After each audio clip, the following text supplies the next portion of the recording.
TMC. मैं आपका math गुरु engineer Rakesh Kumar, ex faculty of Resonance Kota and ex faculty of FIITJEE Mumbai. हम लोग डिटर्मिनेंट्स पढ़ रहे हैं और डिटर्मिनेंट्स में 15 वीडियो लेक्चर ऑलरेडी दे दिया गया है। तो ये आज का जो क्लास होगा वो 16th होगा और आपको जितना भी ऑनलाइन लेक्चर जो दिया जा रहा है वो मोबाइल ऐप के थ्रू दिया जा रहा है। इसलिए जो बच्चे अभी अगर मोबाइल ऐप नहीं डाउनलोड किए हैं तो उनको परेशानी होगी। मोबाइल ऐप जल्दी से जल्दी डाउनलोड कर लीजिए, यूजर एंड पासवर्ड के लिए संपर्क कीजिए, ठीक है। तो और ऑनलाइन टेस्ट भी कंडक्ट हो ही गया है, जिन बच्चों का छूट गया है वो फिर से दे सकते हैं और डिटर्मिनेंट का भी टेस्ट हम जल्दी ही अनाउंस करने वाले हैं। तो तैयारी करते रहिए, पढ़ाई जारी रखना है, ठीक है। और डिटर्मिनेंट में application of determinants in coordinate geometry, determinant का क्या यूज है कोऑर्डिनेट ज्योमेट्री में, तो इसको हम लोग आज पढ़ते हैं, ठीक है। टीएमसी एप्लीकेशन ऑफ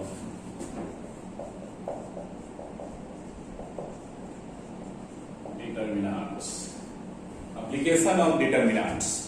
तो पहला इसमें जो थ्योरी होगा कि खासकर पार्टिकुलर डिटर्मिनेंट्स का एप्लीकेशन इन कोऑर्डिनेट ज्योमेट्री। तो एरिया ऑफ ट्रायंगल हम लोग निकालते हैं डिटर्मिनेंट्स का सहारा लेके, ठीक है। तो पहला इसमें जो थ्योरी होगा वो area of triangle ABC whose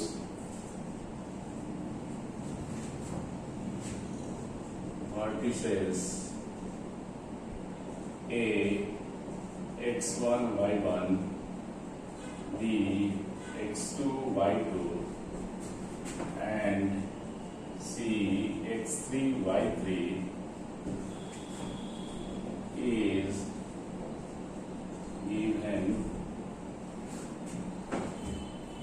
given by।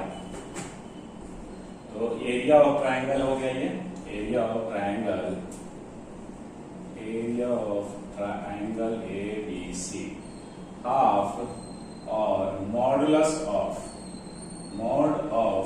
Determinant x1 y1 1 x2 y2 1 x3 y3 1। ये इसको आप ऐसे भी लिख सकते हो हाफ और मॉड के लिए एक छोटा सा और डिटर्मिनेंट के लिए बड़ा सा ऐसा x1 y1 1 x2 y2 1 x3 y3 1 और ये वाला मॉडुलस है और ये डिटर्मिनेंट है। इस तरह से मॉडुलस इसलिए लेते हैं बिकॉज एरिया कभी भी ट्रायंगल का निगेटिव नहीं होगा, एरिया निगेटिव नहीं होता है, area of any figure never भी निगेटिव। तो इसलिए हम लोग पॉजिटिव मॉडुलस ले लेंगे तो जो भी वैल्यू इस डिटर्मिनेंट का आएगा मॉडुलस के अंदर होगा तो वो पॉजिटिव ही ना हो जाएगा। तो इसलिए एरिया ऑफ ट्रायंगल डिटर्मिनेंट के द्वारा जब उसका वर्टिसेस दिए हुए रहेगा तब, ठीक है। तो पहला थ्योरी आपका एप्लीकेशन ऑफ डिटर्मिनेंट्स में ये आ गया, ठीक है। इससे ऑब्जेक्टिव क्वेश्चन तो रहेगा, बिहार बोर्ड में इससे ऑब्जेक्टिव क्वेश्चन रहता ही रहता है, सीबीएसई में भी रहता है। तो इसलिए इसको आप बहुत सिंपल है, एरिया निकालने के लिए वर्टिसेस दिए हुए रहेगा तो इस तरह से हम लोग कर लेंगे। अब देखो इसी में हम समझा देते हैं, अगर मान लो कि 3 को पॉइंट्स लेते हैं ABC, 3 पॉइंट्स कोलिनियर मतलब एक ही लाइन पे होगा तो वो एरिया बना पाएगा नहीं ना। तो इसका मतलब एरिया ऑफ ट्रायंगल क्या हो जाएगा 0। एरिया ऑफ ट्रायंगल अगर ABC 0 होता है तो इसका मतलब ये हुआ कि 3 points A, B and C are collinear. तो कंडीशन ऑफ कोलिनियरिटी निकालते हैं, दूसरा थ्योरी में लिखते हैं इसको। सेकेंड में condition of collinearity of 3 given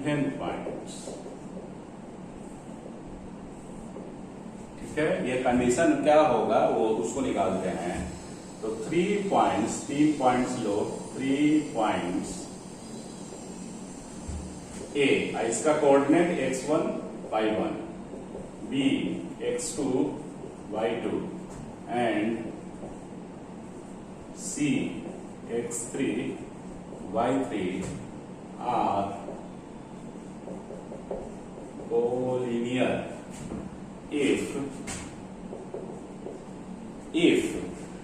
3 points A, B and C, एक पॉइंट है तो इसका कोऑर्डिनेट x1 y1 ले लिए, x2 y2 x3 y3 are collinear if क्या कंडीशन हो जाएगा, x1 y1 1, x2 y2 1, x3 y3 1 is equal to 0। आने का मतलब ये डिटर्मिनेंट का वैल्यू 0 रख देना है। अगर डिटर्मिनेंट का वैल्यू निकाल रहे हैं और 0 आता है तो 3 पॉइंट्स आर कोलिनियर।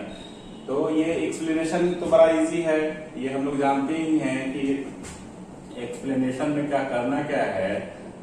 एरिया जो होगा इन 3 पॉइंट से जो बना हुआ एरिया एबीसी का 0 हो जाएगा। तो एरिया 0 हो जाएगा तो यहाँ देखो एरिया, तो हाफ मॉडुलस इतना बराबर 0, तो ये इधर 0 रहेगा तो 2 तो गायब हो जाएगा, तो मॉडुलस बराबर 0, इसका मतलब इसके अंदर मॉड के अंदर बराबर 0।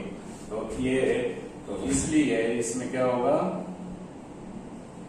x1 y1 1, x2 y2 1, x3 y3 1 is equal to 0। तो ये प्रूव हो गया इस तरह से। तो condition of collinearity of 3 points हम लोग कर लिए, ठीक है। तो ये आपका एक एप्लीकेशन ट्रायंगल निकालने में हुआ डिटर्मिनेंट का, और दूसरा कोलिनियरिटी में कि क्या है। अब नेक्स्ट जो इसका थ्योरी है उसको पढ़ते हैं, ठीक है। तो नेक्स्ट जो थ्योरी है उसको पढ़ते हैं, इतना कॉपी कीजिए। इस theory equation of line passing through two given points,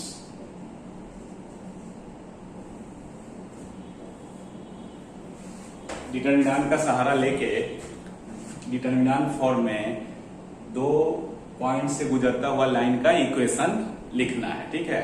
equation of a line passing through 2 given points, ठीक है। ये कोऑर्डिनेट ज्योमेट्री में ऑलरेडी 11th में हम लोग पढ़ चुके हैं, लेकिन डिटर्मिनेंट फॉर्म में क्या लिखाएगा उसको देखते हैं। तो equation of line passing through 2 given points A, x1 y1 and b x2 y2 is given by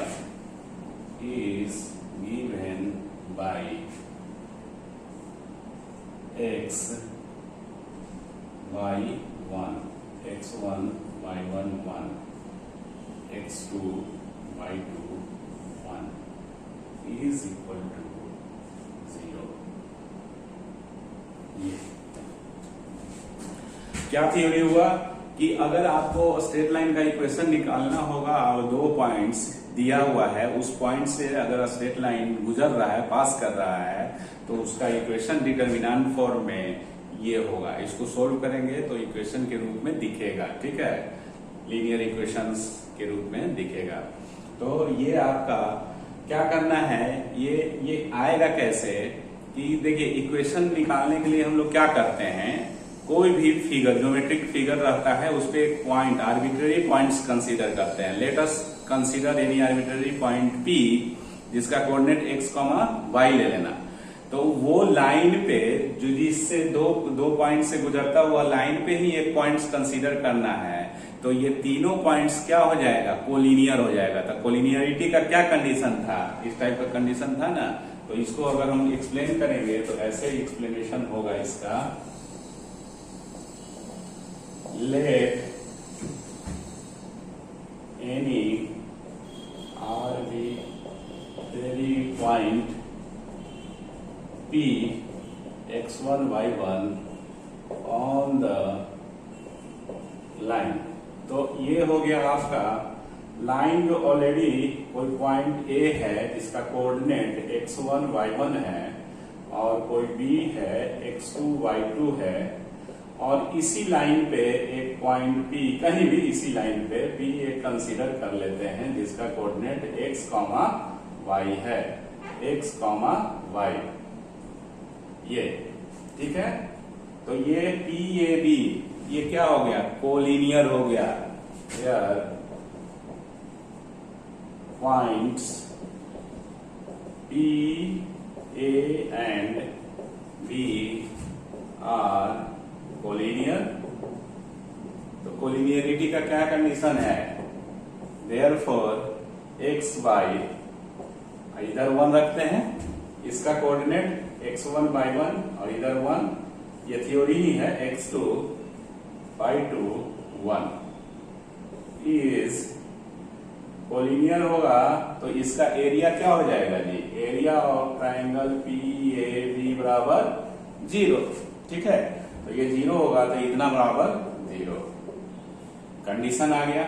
direct PF आपको रिजल्ट याद रखना है ये सब, कि अगर कोई लाइन का इक्वेशन निकालना है, वो 2 पॉइंट से पास कर रहा है, तो 2 पॉइंट का जो कोऑर्डिनेट तो दिए हुए रहेगा ना, ये और ये दिखेगा, एक्स वाई नहीं दिखेगा। तो हम लोग जानते हैं इक्वेशन निकालने के लिए आर्बिट्रेरी पॉइंट्स उस ज्योमेट्रिक फिगर पे कंसीडर करते हैं जिसका एकदम आपको x, y मानना ही पड़ेगा, क्योंकि रिलेशन x, y में ही होता है ना इक्वेशन।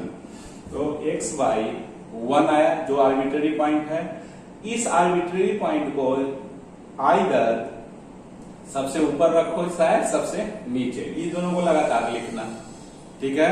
तो इस तरह से ये नहीं कि इन दोनों को बीच में इंटरचेंज करके लिख दिए तो आपको याद करने में भी तकलीफ होगा, रिजल्ट में कोई फर्क नहीं पड़ेगा, याद करने में तकलीफ होगा, ठीक है। x1 y1 पैटर्न सबका एक ही जैसा है, जो पॉइंट्स लिए x y 1, x1 y1 दिए हुए था इधर 1, x2 y2 दिए हुए है इधर 1। तो equation of line passing through 2 given points. तो ये आपका थ्योरी, एक और थ्योरी इसमें बचा हुआ है, उसको भी हम बता देते हैं, उसके बाद प्रॉब्लम बनाएंगे, ठीक है। तो ये आपका एक एक्सरसाइज खत्म हो जाएगा। डिटर्मिनेंट्स में अलग से दिए हुए एक्सरसाइज, एप्लीकेशन ऑफ डिटर्मिनेंट्स करके, ठीक है। एनसीईआरटी में भी अलग से ये एक्सरसाइज दिए हुए हैं और सब बुक में अलग से दिए हुए, ठीक है। एनसीईआरटी केसीसी नारडी शर्मा जो भी हो, जो बेस बुक है उसमें सब में ये अलग से ये एक्सरसाइज दिया है, तो एक्सरसाइज जरूर बनाना है, ठीक है। तो आगे बढ़ते हैं, अब नेक्स्ट थ्योरम में मूव करते हैं। 3 लाइन कंकरेंट कब होगा उसका कंडीशन देखते हैं, ठीक है। तो PMC 4 condition of currency of 3 given lines। तो 3 नन कोलिनियर होना चाहिए, non collinear, non coincident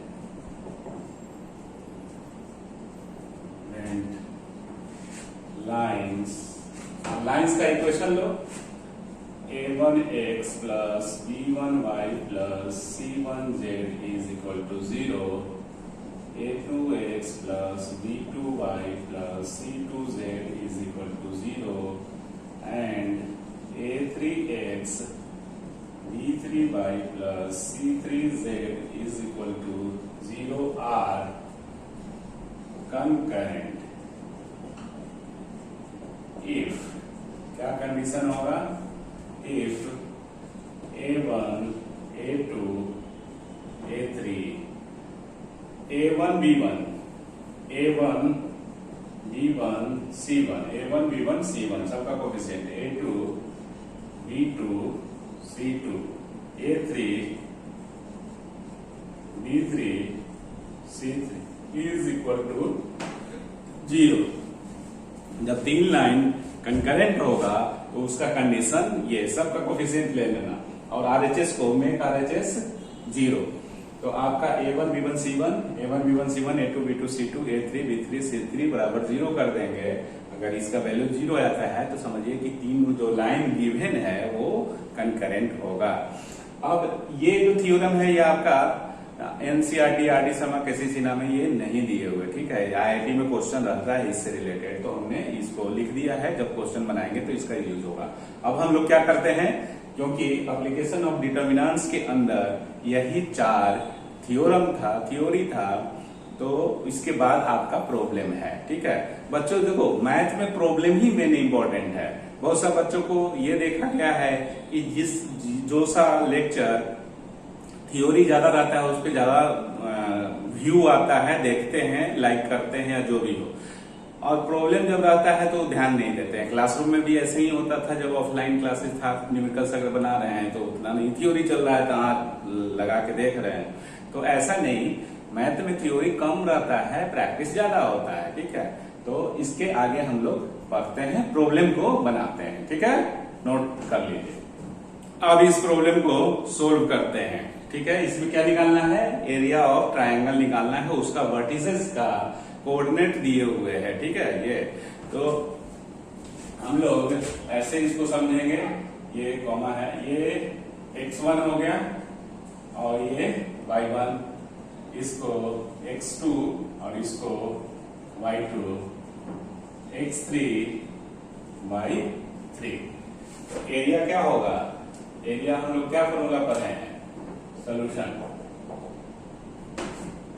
area of triangle ABC बराबर हाफ और मॉडुलस और डिटर्मिनेंट x1 y1 1, सीधा सा x2 पैटर्न ये है, x3 y3 1 और ये मॉडुलस साइन, ठीक है। ये एरिया नेगेटिव नहीं होता इसलिए मॉडुलस, ये देखो छोटा वाला जो है ना, ये आपका जो ऐसे लिखा हुआ है ये वाला, ये क्या है, मॉडुलस है ये, ठीक है, ये मॉडुलस वाला है ये,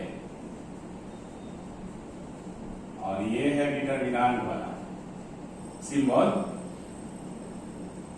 इसलिए वो छोटा डिटर्मिनेंट इस तरह से, ठीक है। तो ये आपका फॉर्मूला, ये थ्योरी है। अब इस पे पुट कर दो वैल्यू, बहुत इजी है, मॉडुलस और ये x1 5 4 1 -2 4 1 फिर 2 -6 1 मॉडुलस, ये हो गया आपका। अब ये इसको क्या करना है, घटा दोगे तो इजी भी हो सकता है, लेकिन सोल्व कर लो, कौन सा बहुत लेंदी है, ठीक है। ऐसे इसको घटाएंगे तो ये 2 को 0 हो जाएगा, इजी हो जाएगा, है ना।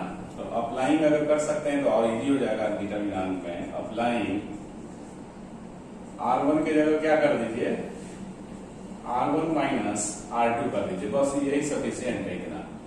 We get is equal to, इधर बनाते हैं, इज इक्वल टू हाफ और मॉडुलस, और अप्लाई किए R1 माइनस R2, R1 की जगह, तब 5 माइनस माइनस प्लस 7 और 0 1, R1 माइनस R2, ठीक है। और बाकी को छोड़ दो, -2 4 1 2 -6 1, ये और ये modulus sign is equal to, ऐसा इसलिए किए बिकॉज ये थोड़ा सिंपल हो जाएगा कैलकुलेशन। ऐसे कैलकुलेशन में भी थोड़ा सा तो सिंपल होगा ना, 0 हो गया, इसको घटाओगे तो ये भी 0 हो जाएगा, यहाँ पे 2 को 0 हो गया। तो अब इसको R1 के लॉन्ग एक्सपेंड कर दो, तो हाफ मॉडुलस, अब इसको एक्सपेंड करेंगे तो क्या होगा 7 और ये ऐसे 4 minus minus plus 6 modulus sign, ठीक है।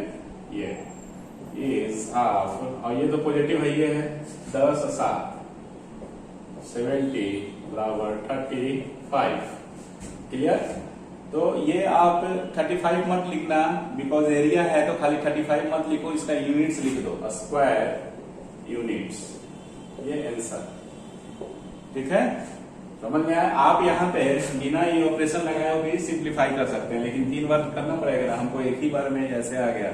तो इसलिए जैसे डिटर्मिनेंट बनाते हैं तो डिटरमिनेंट को इजी करने के लिए ये सब ऑपरेशन यूज करते हैं, वो जरूर कर लीजिएगा, इजी हो जाएगा। ठीक है, नेक्स्ट प्रॉब्लम बनाते हैं।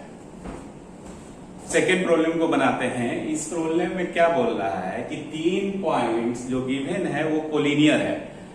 तो 3 पॉइंट्स कोलिनियर है, तो लैम्डा के किस वैल्यू के लिए आपस में कोलिनियर होगा? Find the value of lambda, है ना। तो कोलिनियर कंडीशन ऑफ कोलिनियरिटी जो होता है 3 पॉइंट्स का, वो यूज करेंगे थ्योरी और उससे प्रॉब्लम बनेगा। ठीक है, तो हम लोग जानते हैं, ऐसे लिख सकते हैं इसको, 3 पॉइंट्स।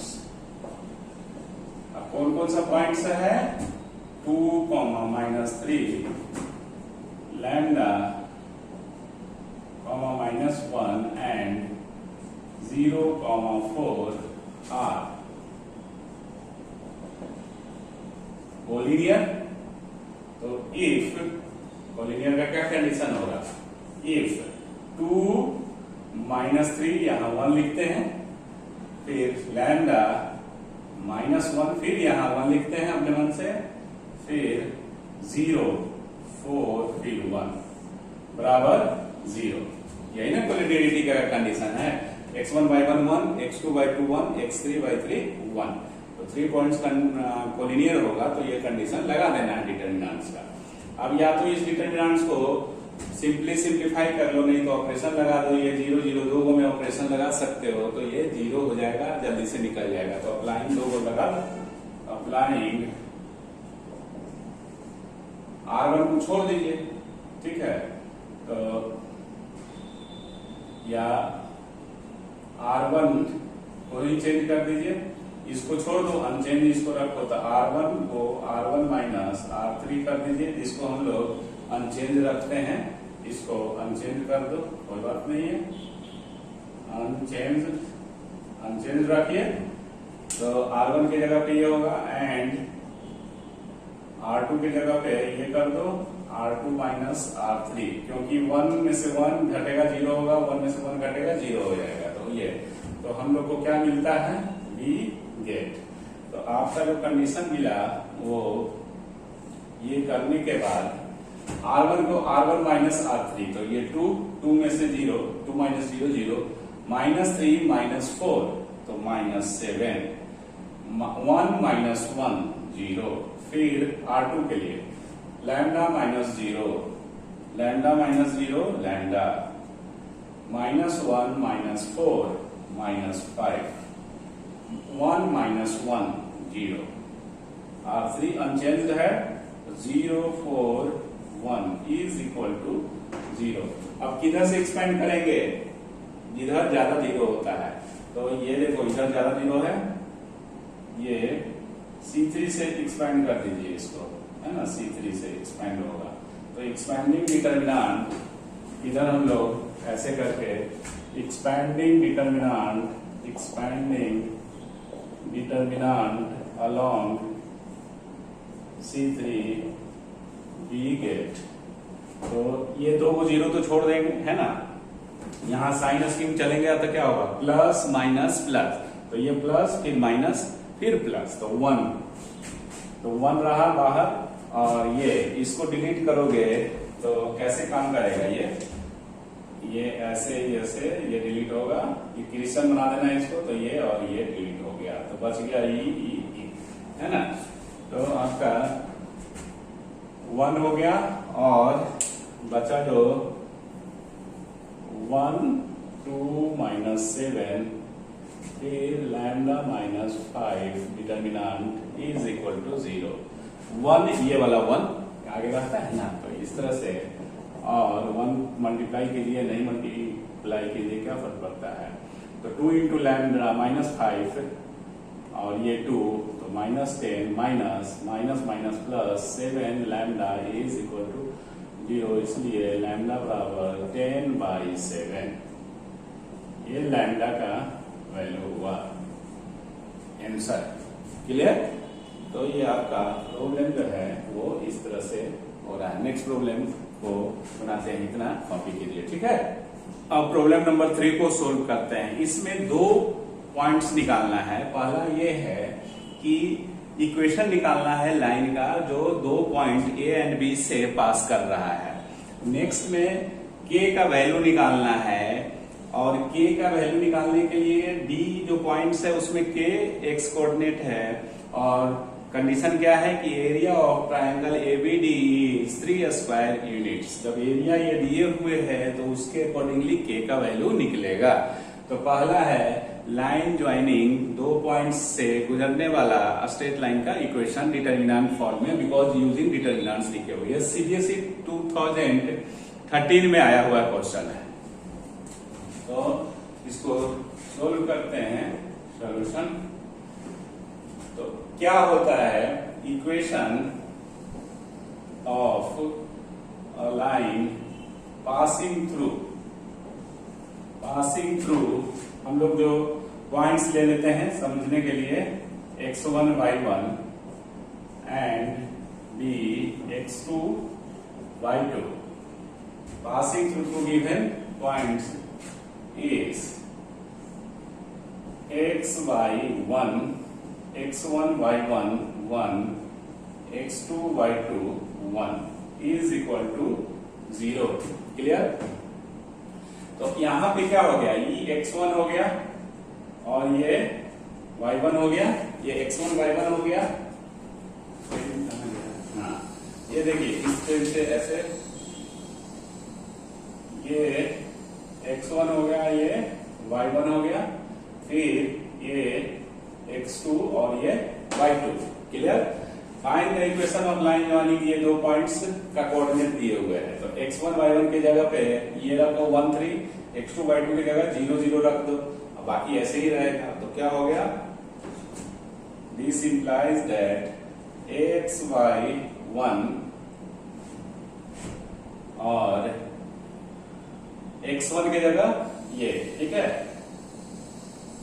1 3 और ये 1, फिर x2 0 0 और फिर 1 इज इक्वल टू 0। तो R3 के अलॉन्ग एक्सपैंड कर दीजिए इस डिटर्मिनेंट को। तो यहीं पे सॉल्व हो करते हैं, expanding determinant along R3 we get. R3 के अलॉन्ग एक्सपैंड करोगे तो इसी का जरूरत पड़ेगा। तो ये ऐसे और ऐसे डिलीट हुआ, xy1 3 बच गया है ना। तो 3 क्या 1 into xy1 3 is equal to 0, और 3x माइनस y, ये 1 है, 1 इंटू ऐसे करके ये इज इक्वल टू 0। ये रिक्वायर्ड इक्वेशन हो गया, इक्वेशन ऑफ रिक्वायर्ड लाइन। ठीक है, ये सॉल्यूशन हो गया। ये पॉइंट है आपका, ये अच्छा क्वेश्चन है। एक ये निकल गया। अब आपका k का वैल्यू निकालना है, एबीडी दिए हुए है, एरिया ऑफ ट्रायंगल एबीडी दिए हुए है। ठीक है, तो इधर ऐसे करके हम लोग बनाते हैं। गिवन क्या है, given area of triangle ABD is 3। तो एरिया एबीडी, तो ए का कोऑर्डिनेट ले लेना, बी का, और डी का कोऑर्डिनेट ले लो, और उससे एरिया निकाल लिखिए डिटर्मिनेंट फॉर्म में। तो क्या होता है, हाफ और मॉड। ए का कोऑर्डिनेट लिखिए, ए का कोऑर्डिनेट क्या है 1 3 1, फिर बी का कोऑर्डिनेट लिखिए 0 0 1, फिर डी का कोऑर्डिनेट लिखिए k 0 1, और ये डिटर्मिनेंट इज इक्वल टू 3 दिए हुए हैं। देखो ये क्वेश्चन में गिवन है कि triangle area of triangle ABD बराबर 3 दिए हुए है ना। तो हाफ, अब एरिया क्या होता है ट्रायंगल का, हाफ इंटू मॉडुलस ऑफ, और ए का कोऑर्डिनेट लिख दो तो 1 3, इधर इसमें तो 1 1 लिखते हैं C3 में, तो 1 3 ए का कोऑर्डिनेट है 1 3, फिर बी का कोऑर्डिनेट क्या है 0 0 1, फिर डी का कोऑर्डिनेट क्या है k 0, तो k 0 1, ये इतना। तो मॉडुलस हाफ को इधर मल्टीप्लाई, ये 2 से इधर मल्टीप्लाई कर दीजिए, तो इसको और ऐसे लिख सकते हैं, ये मॉडुलस और ये 1 3 1, फिर 0 0 1, फिर k 0 1 इज इक्वल टू, और मॉडुलस का साइन देंगे, इज इक्वल टू 6, क्योंकि ये 2 इधर चला गया, गुना कर दिए, क्रॉस मल्टीप्लीकेशन, ठीक है ना। ये हाफ क्या है, ऐसे गुना है, और ये मॉडुलस का साइन है। और हम लोग जानते हैं कि मॉड x बराबर अगर k है तो इसलिए x बराबर प्लस माइनस k होगा। ये हम लोग मॉडुलस का प्रॉपर्टी जानते हैं।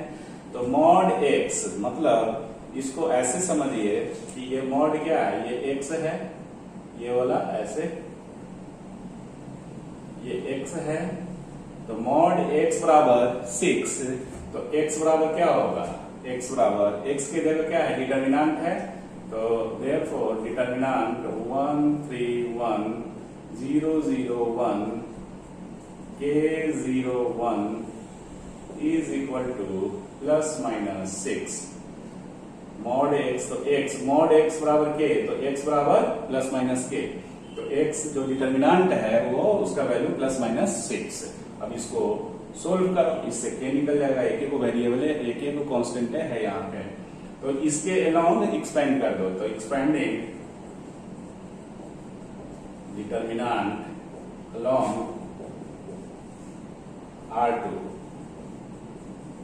वी गेट, तो ये सिर्फ एक्सपेंड करना है, यहाँ प्लस माइनस, यहाँ माइनस प्लस फिर माइनस, तो -1 और फिर डिटर्मिनेंट क्या बचेगा, इसको करेंगे तो ये डिलीट होगा, ये वाला क्रिश्चियन रूल लगाइए, ये ऐसे, तो ये ऐसे ऐसे डिलीट हो गया, ऐसे ऐसे ऐसे ऐसे ये डिलीट, तो 1 3 k 0 बचा, ठीक है, तो 1 3 k 0 ये बच गया, -1 इसके कारण, क्योंकि इसका एलिमेंट से गुना होता है, तो साइन स्कीम के दौरान यहाँ प्लस था, तो यहाँ माइनस फिर प्लस फिर माइनस, तो ये हो गया is equal two plus minus 6।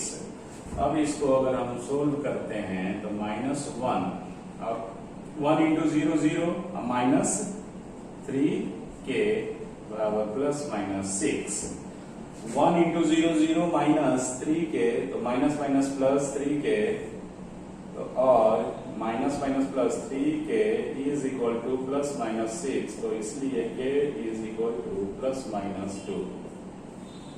ये आंसर हो गया।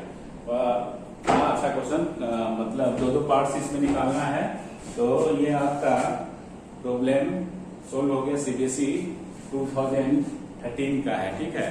तो आपको हम ये स्मार्ट स्टूडेंट जो ऐप है उसमें असाइनमेंट दे देंगे, ठीक है, बनाइएगा अपना आराम से डाउनलोड करके बना लीजिएगा। कोई तरह का अगर प्रॉब्लम होता है तो फोन करके पूछ लेंगे, ठीक है। तो आज बहुत पूछे, एक थ्योरी एक चैप्टर खत्म हुआ ना जी, सब किताब में एक चैप्टर अलग दिए हुए हैं एप्लीकेशन ऑफ डिटर्मिनेंट्स का। तो हम लोग नेक्स्ट क्लास में फिर नए चीजों के साथ आएंगे। डिटर्मिनेंट खत्म ही हो गया है, खाली अब कुछ और प्रॉब्लम हम बता देंगे। प्रॉब्लम अपना बैठ के बनाना है, प्रॉब्लम कुछ और बनाना है। तो आज बहुत पर है, आज के लिए इतना ही। नेक्स्ट क्लास में हम लोग नए चैप्टर के साथ, नए टॉपिक के साथ या डिटर्मिनेंट्स का कुछ और प्रॉब्लम बनाएंगे, ठीक है। धन्यवाद, थैंक यू, टेक केयर।